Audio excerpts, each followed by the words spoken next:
Bom, eu pretendo fazer esses vídeos com o mínimo de edição possível, tá. Eh, Provavelmente eu vou tirar apenas esses que eu faço de vez em quando e que eu só percebo depois, que a gravação está pronta. Em algum momento a gente pode até pensar em fazer uma live, se vocês quiserem. Então, já aproveita, se você acha que vale a pena, curte, compartilha esse vídeo e deixa aí nos comentários pra gente se você quer que a gente bata um papo ao vivo, tá bom? Aí a gente resolve um horário e tenta se encaixar aí no meio de todos esses youtubers super importantes. Primeira coisa que eu queria começar falando é que o meu intuito é que a gente possa, falar sobre o que está realmente acontecendo no Brasil. Eu não pretendo comentar as notícias do dia, eu não pretendo trazer narrativas mentirosas para serem desfeitas, porque tem muita gente que já faz isso, pessoas que fazem isso com muito mais propriedade do que eu, inclusive. Então, eu queria trazer para você a minha opinião sobre o que está acontecendo. E depois você me conta aí nos comentários se você concorda ou não comigo. A primeira coisa é que eu acho que a gente tem que começar a falar sobre quando tudo começa. Não começa com a eleição do Bolsonaro. Isso começa muito antes. Eu acho que até antes de eu nascer, porque isso começa na década de 60, quando, por uma conjunção de fatores, existe um grupo que pretende implantar o comunismo no Brasil. Eu sei que talvez na escola você não tenha aprendido isso. Eu não sou historiadora, eu sou apenas uma pessoa que se informa muito, que lê muito e que se interessa muito pelo nosso país. Então, o o que as minhas leituras, os meus estudos me disseram, me trouxeram, é saber que num determinado momento, na década de 60, e eu não vou discutir aqui os motivos, a conjuntura internacional, nada disso, existia um grupo de pessoas interessadas em implantar no Brasil o comunismo. Mas eles queriam que isso fosse feito nos moldes do que aconteceu na União Soviética e o que aconteceu em Cuba em 1959. Essas pessoas, realmente achavam que, através da luta armada, seria implantada no Brasil a ditadura do proletariado. Você já ouviu falar disso? Você sabe o que quer dizer isso?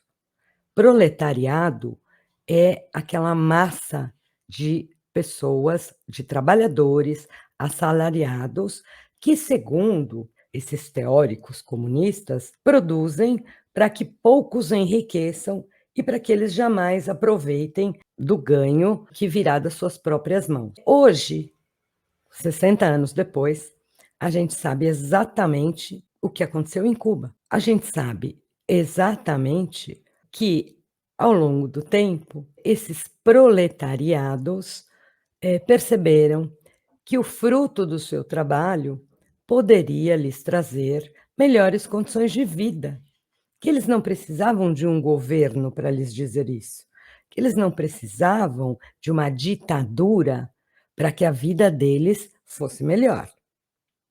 Mas naquela época existia esse grupo de pessoas, né, e que tentaram, através de, ações de guerrilha, através de ações terroristas, fazer do Brasil uma grande Cuba. Não deu certo. Que bom, né? E aí nós tivemos o regime militar. O regime militar tratou de impor ordem, tratou de combater os terroristas, porque é isso que eles eram e a gente tem que dar o nome correto às coisas. E nós vivemos uma época de prosperidade no Brasil, uma época em que o Brasil se desenvolveu muito, né, e que, trouxe para essa massa de pessoas ganhos na vida. A vida melhorou, as pessoas trabalhavam, as pessoas ganhavam um salário, e esse salário foi possibilitando que elas pudessem, ter mais conforto na sua vida. Propiciou que os seus filhos estudassem, fossem para a universidade. E aí é onde tem o grande erro, na minha opinião, né, do regime militar. As universidades, elas foram, deixadas como campos livres, para que lá o pensamento circulasse livremente. E aí você pode dizer: "Nossa, que bom, né, liberdade de pensamento". Não, porque o pensamento dominante, principalmente nas universidades públicas, foi esse pensamento da esquerda. Foi ensinado, e continua até hoje, foram ensinadas todas as doutrinas marxistas, comunistas, socialistas, né, que formaram uma massa de pessoas que acreditam que o capitalismo é o grande mal da humanidade e que tudo o que elas têm, porque conquistaram com seu trabalho, deveria ser dado sem nenhum trabalho pelo Estado. É um pensamento simplista esse meu? Sim, é um pensamento simplista, como eu disse, eu não sou historiadora, então eu não tenho aqueles dados históricos todos, eu não sou filósofa, mas eu tenho uma coisa que se chama bom senso. Eu vejo, eu tenho 60 anos, eu vi a história se desenrolar na minha frente durante 60 anos. E aí, o que eu queria te pedir, em primeiro lugar, para que você faça esse exercício. Pense na história que se desenrolou diante dos seus olhos, durante o seu tempo de vida. Se você é mais velho como eu, você deve pensar exatamente como eu. Se você é mais novo e você conseguiu se desgarrar desse pensamento esquerdista dominante, que bom para você. Mas tem muita gente que, apesar de se dizer anticomunista, apesar de saber que o socialismo é a desgraça da humanidade, ainda pensa que o Estado tem que prover muita coisa, tem que, dar coisas para o cidadão. Não é assim. Reflita. Você paga imposto. O que o Estado tem que fazer é usar o seu dinheiro para te dar conforto nas coisas públicas. No privado, trabalhe e conquiste. É assim que a vida é, por mais que alguns teimem em não aceitar isso. Bom, dito isso, a partir, da redemocratização, que é quando os militares abrem mão do poder e dizem: "Tá, não queremos mais, agora fiquem aí, vamos ter eleições, o povo vai escolher", a partir daí, as coisas podem ter começado a dar muito errado. Será? Vamos pensar um pouquinho? A partir daí, todo aquele pensamento que estava na academia, né, nas, universidades, que estava com os intelectuais, ele vem de forma a trazer de volta a primeira coisa, né, a anistia. A anistia traz de volta para o Brasil quem? Os terroristas, que não foram expulsos daqui, fugiram. Se exilaram, né. Procurem aí pela internet sobre o sequestro do embaixador americano. Vejam quem eram os sequestradores e por quem o embaixador foi trocado, por presos políticos da época. Nossa, tinham presos políticos? Sim, comunistas, terroristas, pessoas que queriam dar um golpe comunista no Brasil. Essas pessoas foram libertadas em troca da vida do embaixador americano e saíram do país, retornando na redemocratização. Alguns vocês conhecem muito bem. O mais famoso deles, vamos dizer assim, é José Dirceu. Foi trocado pelo embaixador, saiu do Brasil, foi para Cuba aprender, as táticas cubanas e retornou na redemocratização. Após a redemocratização, é permitido que se criem mais partidos, então aparece o PT, é ressuscitado o PTB, que tinha sido o partido de Getúlio Vargas, o PDT, que é uma dissidência, com Leonel Brizola, e por aí vai. Mas por que que eu estou te falando tudo isso e por que que eu toquei nesses partidos? Porque a partir dessa história de redemocratização, existe uma força que começa a mandar no Brasil, eu não tenho outra palavra, mandar no Brasil. E essa força se chama MDB, esse partido, que se você olhar para trás, você vai perceber que eles nunca elegeram nenhum presidente da república, mas eles sempre mandaram no Brasil. Eles sempre tiveram presidentes da república, sem nunca terem conseguido eleger nenhum. Itamar Franco era do MDB, Michel Temer é do MDB.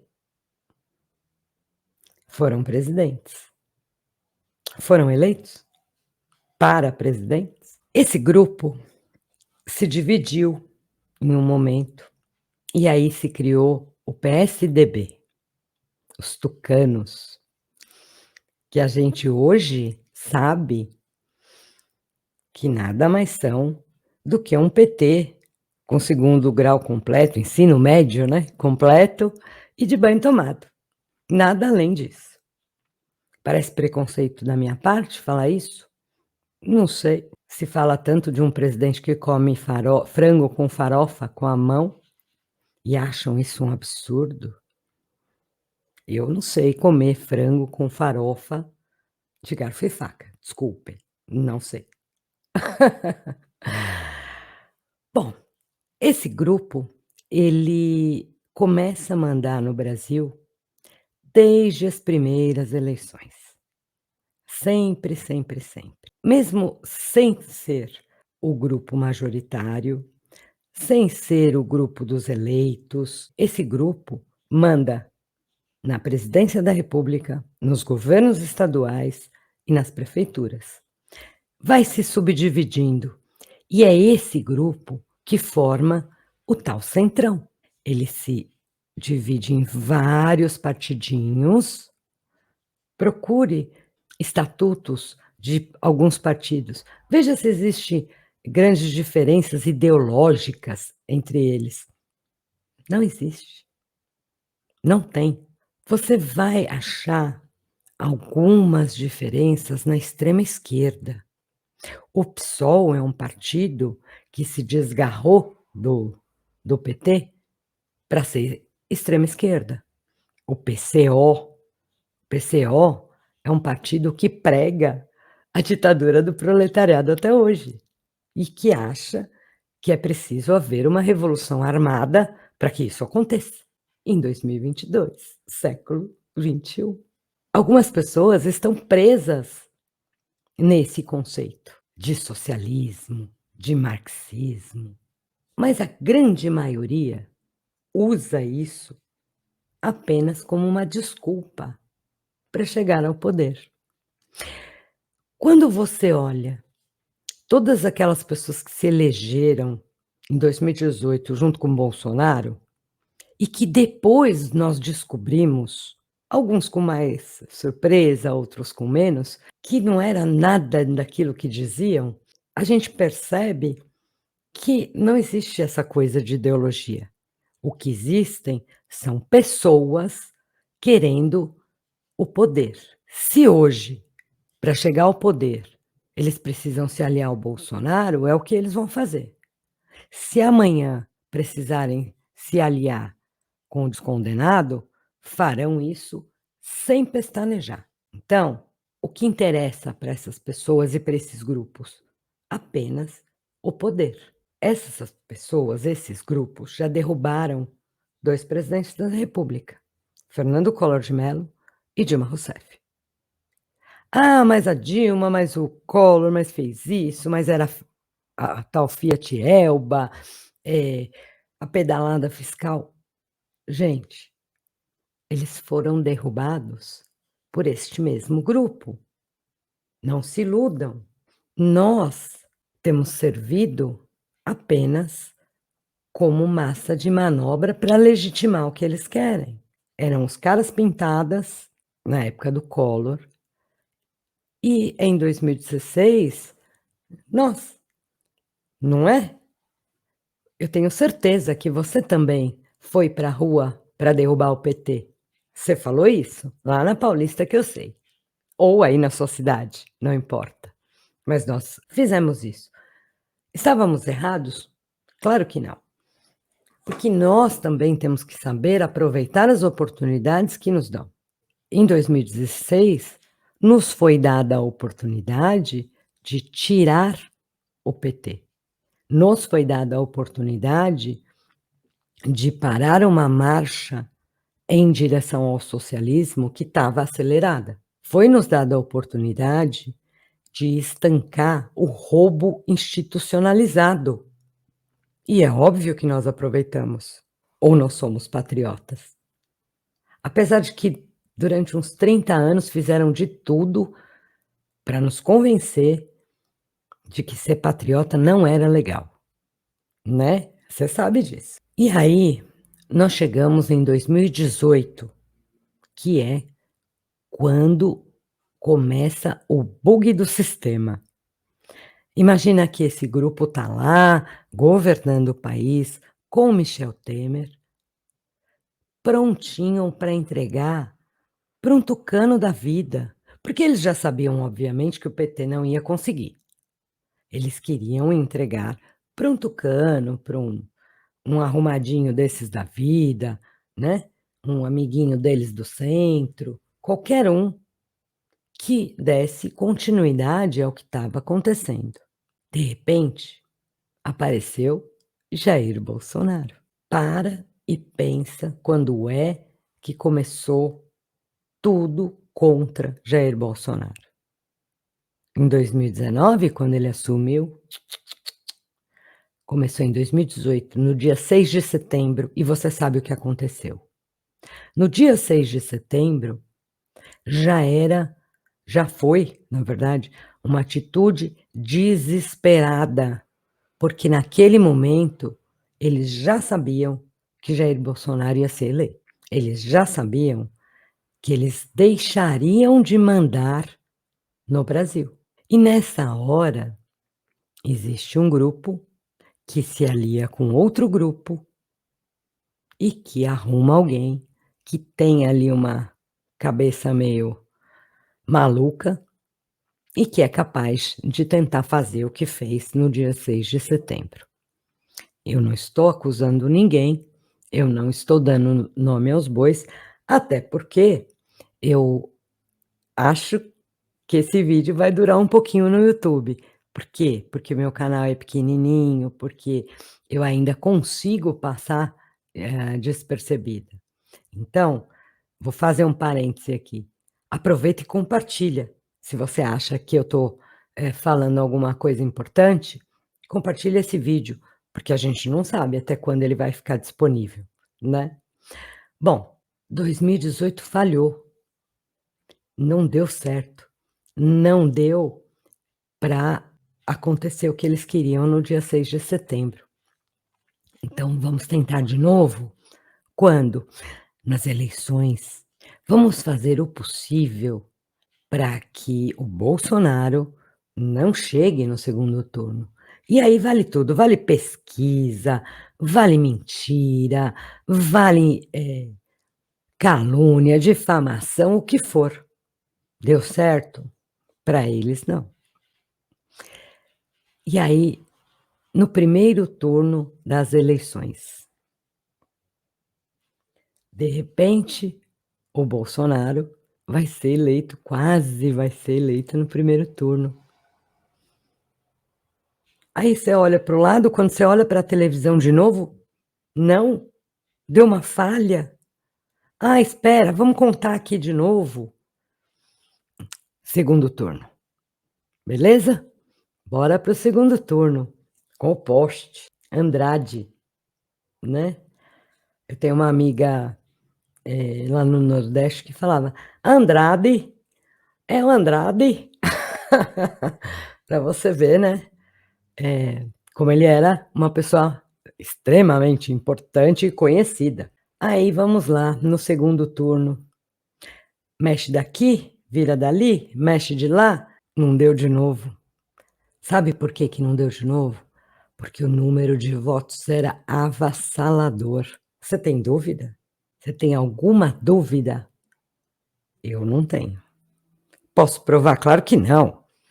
Isso aqui é só uma opinião, é só uma teoria maluca das vozes da minha cabeça.